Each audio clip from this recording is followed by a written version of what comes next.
লক্ষ টাকায় খাট কেনা যায়, ঘুম কেনা যায়, যায় কি বলো?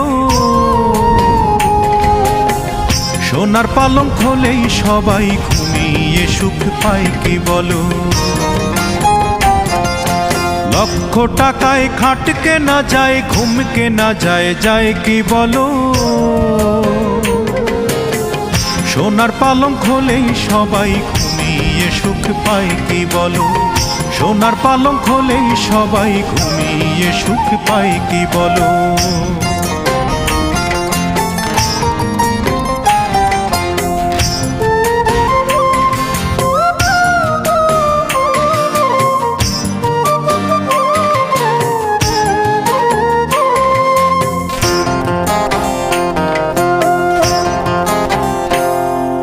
ফুল কেনা যায়, যায় না তবে ফুলের প্রীতি কেনা।